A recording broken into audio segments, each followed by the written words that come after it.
Hello प्यारे बच्चों, कैसे हो आप लोग। आप सभी से ये उम्मीद करता हूँ मैं घर पर रहें। आप विशेषकर उन बच्चों की जो हाई स्कूल और इंटरमीडिएट में हैं, उनकी पढ़ाई ज़्यादा बाधित हो रही है। सरकार ने भी तरह तरह के हथकंडे अपनाए हुए हैं कि आप ज़्यादा से ज़्यादा ऑनलाइन का उपयोग करें। विद्यालय से भी तमाम ढेर सारे मटेरियल उपलब्ध हो रहे हैं और तमाम ढेर सारे फ़ोनों के बाद मेरे व्हाट्सएप पे, ट्विटर पे ढेर सारे कमेंट आए कि सर आप कहाँ सोए हुए हैं, आप कुछ नहीं कर रहे हैं। यूट्यूब पे ढेर सारी चीज़ें आपके लिए हैं। अब उसमें तमाम ढेर सारे वीडियो मेरे यूट्यूब पे भी हैं जो मैं ज़रूरत समझा, जितना समय मिला मैंने बनाया। आपके कंप्लेंट्स जायज़ हैं कि इस भी सभी लोग घरों में हैं और मैं कुछ नहीं कर पा रहा हूँ। तो सबसे पहले शुरू करते हैं क्लास 12 से। क्योंकि इन बच्चों को बाहर भी जाना है, यूट्यूब पे मेरा एक वीडियो होगा जो पहला चैप्टर है उनका, टाइगर किंग। उसमें मैंने कैरेक्टर स्केच दिया हुआ है टाइगर किंग का। और actually tiger king is nothing but a satire. यह एक सटायर है। सटायर कहते हैं व्यंग। और ये क्यों डाला गया है, इसमें बच्चे कहीं ना कहीं से देखेंगे कि जो प्रेडिक्शन है, जो ज्योतिष है, वो किसी न किसी रूप में सही होती ही है। जैसे मैं आपको स्पष्ट बता दूं कि इस परिवेश में आप सभी विद्यार्थी ये चाहते थे कि कहीं न कहीं हमें भी छुट्टी मिले, हम भी छुट्टी आराम से बिताएं। लेकिन आपको अब लग रहा होगा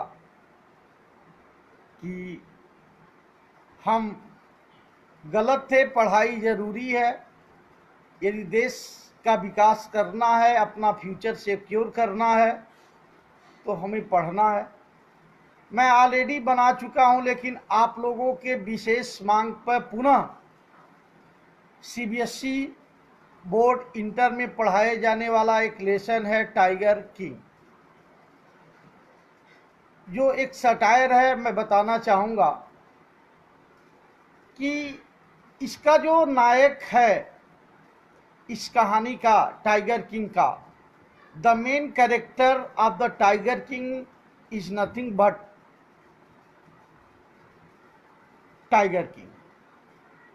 वो खुद टाइगर किंग ही है। ऐसा नहीं है कि उसका नाम शुरू से ही टाइगर किंग रहा हो।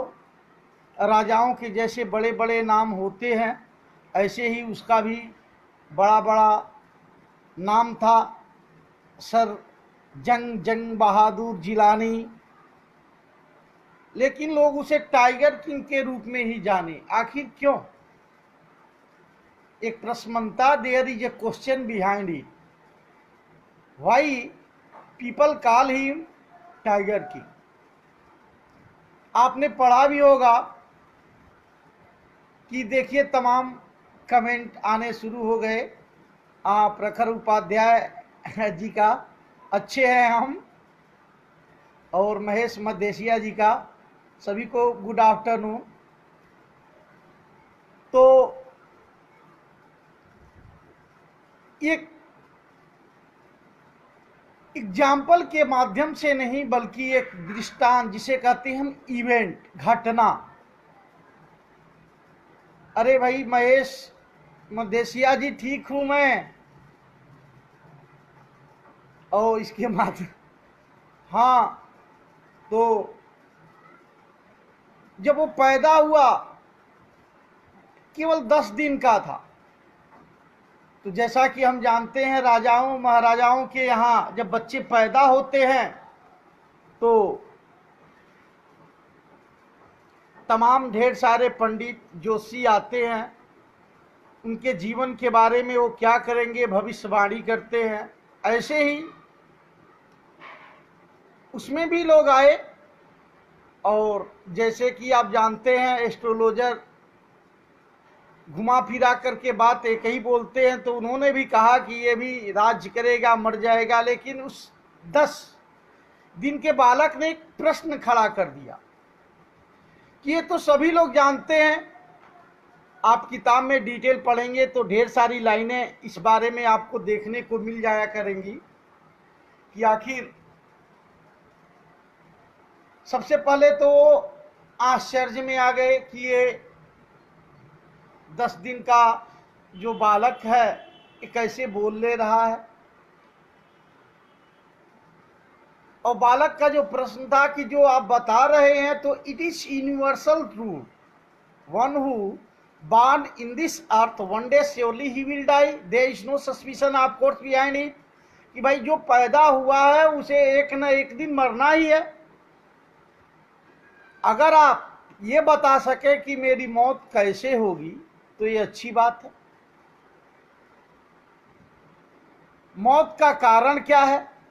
जोशियों ने फिर आपस में विचार किया, एस्ट्रोलॉजी से संबंधित किताबें देखी और तब बताया कि उसका जन्म, मतलब जो बालक पैदा हुआ है, जो प्रश्न पूछ रहा है, उससे कहा कि देखो तुम्हारा जन्म जो है बूल नक्षत्र में हुआ है। बूल कहते हैं बैल को, वृषभ, और वृषभ और सिंह जो बाघ हैं, टाइगर, आपस में दुश्मन होते, दे आर इनमी। इसलिए मौत जब भी होगी तो टाइगर से हो। आप सोच रहे होंगे कि ये सुनकर के वह 10 दिन का बालक डर गया। नहीं नहीं, ऐसा कुछ नहीं हुआ। उसने कहा कि तब बाघ को मुझसे सावधान रहना चाहिए। Let the tiger should be aware from me. ऐसे समय बीतता गया, जिस तरह से किताब में आया हुआ है स्पष्ट रूप से आप पढ़ करके देख सकते हैं कि जिस तरह राजा महाराजाओं का पालन पोषण होता है ऐसे ही उसका भी हुआ। सब चीज पश्चिमी सभ्यता हावी थी। हाँ, इस बारे में भी एक बहुत बड़ी विडंबना है कि पश्चिम देशों की नकल करके हम ये मानते हैं कि जो करते हैं वही सही है। नहीं, ऐसा आज आपको देखने को स्पष्ट मिल रहा होगा कि जो हमारी संस्कृति है वही अच्छी है। ठीक, आप इस पे आ जाएं तो उसका पालन पोषण अंग्रेजी ढंग से हुआ। अंग्रेजी ट्यूटर ने उसे पढ़ाया, यहाँ तक किया अंग्रेजी गाय का दूध पिया। इसका मतलब क्या है? अंग्रेजों की तरह से उसका पालन पोषण हुआ। जो आया थी वो भी अंग्रेज ही रही होगी। और इस तरह से जब वो बड़ा हो गया, बालिक हो गया, 20-21 साल का हो गया, उसने राज की बागडोर अपने हाथ में ले ली। लेकिन ये बात जो जोशी कहे थे वो बात इधर उधर चर्चा होती रही और अंत में इसके कानों में भी आती है। तब उसने एक प्रतिज्ञा कर लिया कि जब तक मैं बाघों को मार नहीं देता, हाँ मैं बताना थोड़ा सा यहाँ जरूरी समझूंगा कि उसे भी वो प्रतिज्ञा याद थी, लेकिन जब लोगों से सुना तो उस पर अमल किया उसने और कहा कि जब हम बाघ को जब तक मार नहीं देते दूसरा काम नहीं करेंगे। प्रतिबंधपुरम में ढेर सारे बाघ थे, राजा गया, बाघ मार दिया, लाया और फिर जोशी को बुलाया और कहा देखिए आपने क्या कहा था, what you have told to me. इस समय वो एस्ट्रोलॉजर की जो टीम थी वो बूढ़ी हो गई थी, मेन एस्ट्रोलॉजर आया हुआ था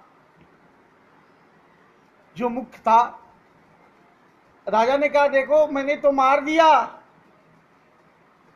वो बहुत देर तक सोचता रहा, अपने किताबों में देखता रहा और कहा कि महाराज आप इस तरह से एक एक करके 99 बाघ मार सकते हैं, लेकिन 100वें से आपको सावधान रहना चाहिए। राजा ने कहा यदि मैं 100वां मार दिया तो? तब उसने कहा कि यदि आपने 100वां मार दिया तो यहां भी एक सटायर है कि मैं LIC का एजेंट बन जाऊंगा। I will become the agent of LIC। मैं अपनी मूछें छिलवा लूंगा, ये जो चुटिया है कटवा लूंगा और LIC का एजेंट बन जाऊंगा। मतलब LIC आप समझ सकते हैं क्यों आया है सटायर में, कि LIC कराते वक्त जो एजेंट होता है वो आपसे ये नहीं कभी कहता, मैं यहाँ थोड़ा सा अलग से बता देना चाह रहा हूँ, वो आपसे ये नहीं कहता कि देखो भाई LIC में ढेर सारे दिक्कतें हैं, क्योंकि LIC सभी लोग करवा लेते हैं, फार्म पे दस्तखत कर देते हैं, उस फार्म को नहीं पढ़ते जो 12-13 पेज का रहता है, और जब क्लेम लेने जाते हैं तो पता चलता है कि देखिए आपका जो ये केस है ये इसके अंतर्गत आता है, इस नाते आपको क्लेम नहीं मिलेगा। मतलब क्या? According to the story LIC agent are liar. देखिए भाई कोई LIC एजेंट हो तो नाराज नहीं हो, चूंकि इस लेसन में आया है इस नाते मैं ऐसा कह रहा हूं। तो एक सटायर यह भी है, उसने कहा कि मैं LIC एजेंट बन जाऊंगा। इधर महाराज ने ये प्रतिज्ञा कर ली कि जब तक मैं 100 बाघ मार नहीं लेता तब तक किसी भी चीज पर ध्यान नहीं दूंगा, और मैं हमेशा अपने काम को पूरा करने की कोशिश करूंगा जब तक पूरा नहीं हो जाता। मतलब till I will not kill the 100 tiger I will not see any other one towards any other one. शुरू में तो ये बहुत ही आसान टास्क था, सब लोग जानते हैं कि उस जमाने में जहाँ राजा रहता था, विशेषकर उसका नाम आया हुआ है प्रतिबंधपुरम, उसमें बाघों की संख्या सफिशिएंट थी। राजा जाता था, बाघ को मार देता था, आता था। लेकिन हमेशा ऐसा नहीं हुआ कि राजा बंदूक लेकर के गया और शेर सामने खड़ा उसने मार दिया। कई बार ऐसा हुआ कि राजा के बंदूक से निकली हुई गोली चुक गई और राजा और टाइगर आमने सामने। आप समझ सकते हो स्थिति क्या हुई होगी। मतलब द्वंद्व युद्ध भी हुआ था, लेकिन परिणाम हमेशा सेम, हमेशा राजा जीतता रहा, मतलब टाइगर को मारता है। और इन्हीं सब कारणों से उसका नाम टाइगर किंग पड़ गया। इस तरह से एक एक करते करते टाइगर किंग ने 70 टाइगर को मार दिया। यहां भी एक सटायर आया हुआ है किताब में, जब आप लोग पढ़ेंगे कभी फुर्सत निकालेंगे तो आपको ये विदित होगा कि प्रतिबंधपुरम में बाघों ने ऐसा भी सोच लिया होगा कि राजा के हाथ से नहीं मरना है, वो कहीं और चले गए या उतने ही थे, मतलब किसी भी तरह से बाघ मिलने बंद हो गए। राजा को बड़ी चिंता हुई और बीच में एक और सटायर पेश किया है राइटर ने कि एक दिन राजा बंदूक हिलाते हुए कहा अपने दीवान से कि दीवान जी क्या आप जानते हैं, डू यू नो दिस, क्या आप इस बात को जानते हैं कि मेरे इस बंदूक से अभी 30 बाघ मरने शेष हैं। दीवान ने कहा अरे महाराज मैं तो टाइगर नहीं हूं। कहा नहीं नहीं, मुझे शादी करनी। दीवान ने कहा महाराज आपके पूर्वजों में जब से ये परंपरा चली आई है, तलवार से शादी हो गई है, बंदूक से शादी हो गई है, लेकिन मेल की मेल से कैसे शादी होगी। कहा घबराओ मत, बेवकूफ़ी की बात मत करो, ऐसा है तुम पता लगाओ उस राजा के बारे में जिसकी एक ही लड़की हो और उसके राज्य में बाघों की संख्या पर्याप्त हो, मैं उससे शादी कर लूंगा, फिर अपने ससुराल जाके बाघ मारता रहूंगा, मेरा टारगेट पूरा हो जाएगा। दीवान ने ऐसा ही किया और पता लगा लिया, फिर राजा की शादी भी हो गई। इस तरह से राजा जब अपने ससुराल जाता था तो बाघ मार देता था। मीनवाइल इस बीच में जब राजा बाघों को मार रहा था, एक बार उसके राज पे संकट आ गया और ये क्वेश्चन में भी पूछता है कि राजा के राज पर क्या संकट आया था और कैसे उसने इसे दूर किया। आप ध्यान देंगे, समझेंगे कि राजा उस संकट को कैसे, संकट क्या था। आप जानते हैं कि 1600 ईस्वी में ईस्ट इंडिया कंपनी आ गई थी, तो एक ब्रिटिश ऑफिसर था जिसका नाम था दुराई, वो भी बाघ मारने का बड़ा शौकीन था। अब चूंकि राजा ने पहले से ही अपने राज्य में मुनादी करा दी थी, ये प्रोक्लेमेशन करवा दिया था कि सिर्फ टाइगर को राजा ही मार सकता है, और मारने की बात तो दूर, अगर किसी ने टाइगर की तरफ आंख भी उठा के देखा, एक पत्थर भी फेंका, तो राज आज्ञा का उल्लंघन माना जाएगा और उसे मृत्यु दंड दिया जाएगा। मृत्यु दंड के डर से कोई भी नहीं देखता था, कोई भी नहीं जाता था। राजा के कानों में जब ये बात पहुंची तो राजा था, कैसे अपने उससे अलग हो सकता था।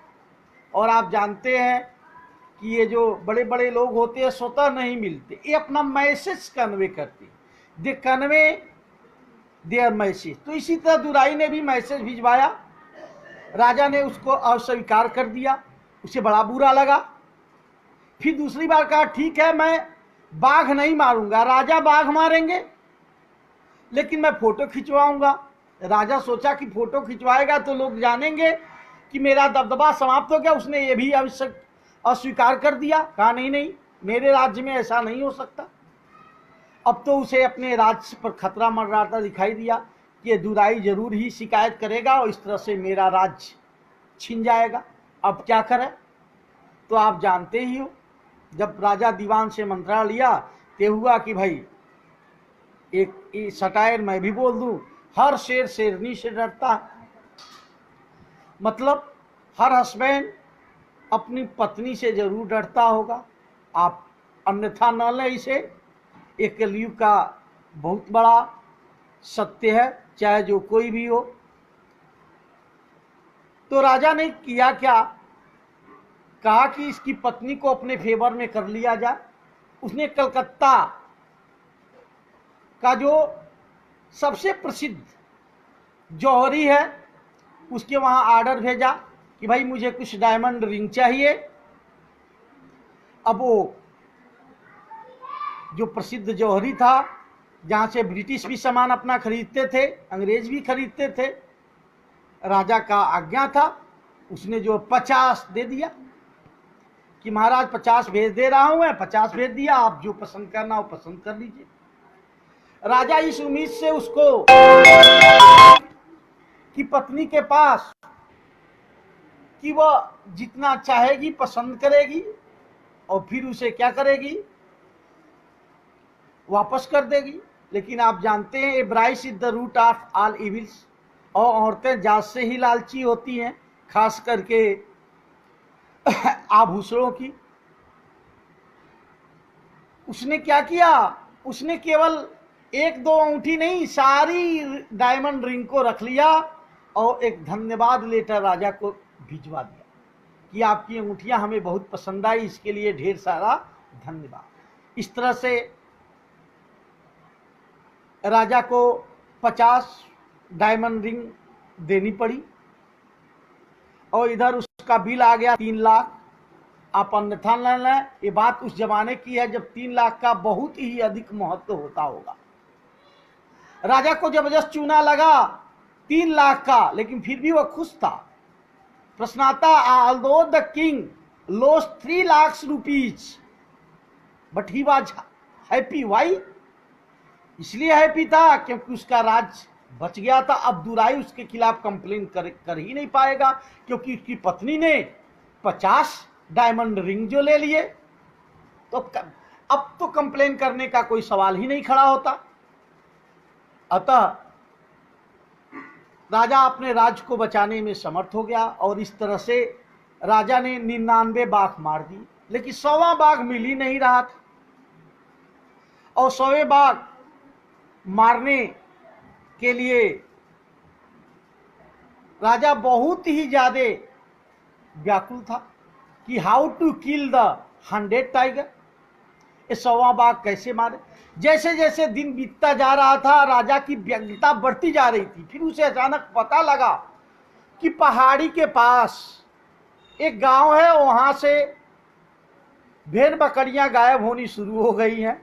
यहाँ भी राइटर ने एक सटायर लिखा है, आप लोग नहीं जान पाते हो, पढ़ते हो, और तमाम यूट्यूब चैनलों में इसकी कोई जिक्र नहीं रहता, लेकिन आज मेरा मूड बन गया है आपके कमेंट पे और आपके सुझावों पर कि मैं आपको डिटेल ही बता दूं। सबसे पहले राजा ने, यहाँ एक नाम भी आता, बहुत कठिन नाम है और ये याद जरूर अपने दिमाग में याद रखेंगे।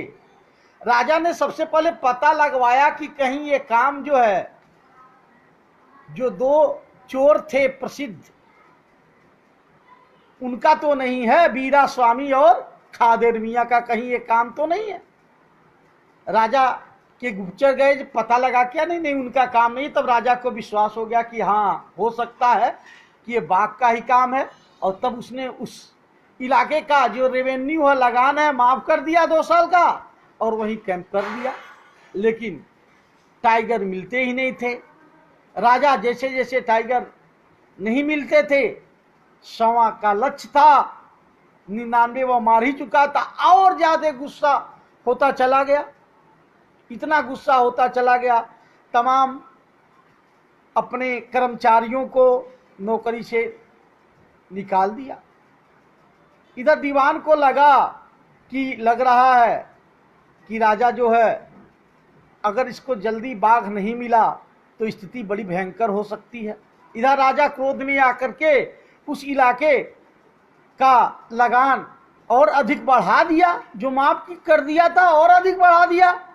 दीवान ने कहा महाराज जनता में क्रोध आएगा, वो कहा तब तो नौकरी से हट जाओ, आई डोंट वांट यू, मुझे टाइगर चाहिए तो चाहिए। दीवान क्या करे बेचारा, वो गया और चिड़ियाघर से एक बूढ़े शेर को लाया। यहां लिखा गया है कि कार में लेके आया। अब बेकार का प्रश्न नहीं करेंगे कि कैसे शेर कार में आ सकता है। लाया और अपने घर में छुपाए रखा। जब रात हुई तो वह उसकी पत्नी घसीट करके उस टाइगर को कार में किसी तरह, पसीने पसीने छूट गए उनके वहां लाने में, तब जाकर के वो किसी तरह कार में लाया और जाकर के वहां छोड़ दिया कि भाई। अब वो तो चिड़ियाघर का बाघ था, वो तो ऐसे सीना ताने खड़ा था, और उसको आदमियों से क्या डर, वो तो आदमियों के बीच रहता ही है। सीना ताने घूमता दिखाई दिया। राजा के कर्मचारियों ने, जो सिपाही थे, सोल्जर थे, राजा को सूचना दी। राजा बड़ा खुश हुआ, गया और कुछ दूरी से निशाना लगा करके मारा। लेकिन अफसोस, कहते हैं ना, that can not be blotted what is in our lord, जो हमारे भाग्य में वो टाला नहीं जा सकता। वो गोली टाइगर को लगी नहीं, कान से होकर के गुजर गई, लेकिन उस गोली की आवाज को सुन करके टाइगर गिर गया। राजा को लगा मर गया, बड़ा खुश हुआ, कहा इसे लाद करके लाओ, आज हम उत्सव मनाएंगे। राजा के जब 2 सिपाही गए उसे वाहन में लादने के लिए, तो वह टाइगर जग गया। अब वो क्या करें, राजा को यदि बताएंगे तो वह उन्हें मार देगा। बेचारे क्या किए, बंदूक से निशाना लगाए और कुछ ही गज की दूरी से उस टाइगर को मार दिया। इस तरह से बच्चे, टाइगर, 100वें टाइगर को किसने मारा, राजा के सैनिकों ने मारा, राजा ने नहीं मारा। और इस तरह से उत्सव मनाया गया। अब राजा बहुत खुश हुआ। अब अपने परिवार और प्रजा पर ध्यान देना शुरू किया। इस तरह से उसके बच्चे का बर्थडे आया, तीसरा, और उस बर्थडे पर राजा अपने पुत्र को साथ लेकर के गया कि कोई अच्छी चीज खरीदेगा, लेकिन उसे कोई चीज पसंद नहीं आई। अंत में एक काठ का बाघ देखा, क्योंकि बाघों से ही उसका पूरा जीवन गुजरा हुआ था, इस नाते उसे पसंद आया। उसने दुकानदार से पूछा, हालांकि उसकी कीमत 2-3 आने थी, बहुत कम थी। आना समझते हैं 16 आने का 1 रुपया होता है, इस वर्ष वॉज नथिंग। लेकिन दुकानदार ने सोचा कि यदि मैं कम बताऊंगा तो राजा नाराज हो जाएंगे, क्योंकि वो खरीद रहे। इस नाते कहा 300 रुपये। अब आप हंसेंगे नहीं, क्योंकि इस जमाने में आपको 300 रुपये कम लगते होंगे, उस समय बहुत ही ज्यादा रहा होगा। और वो 300 रुपये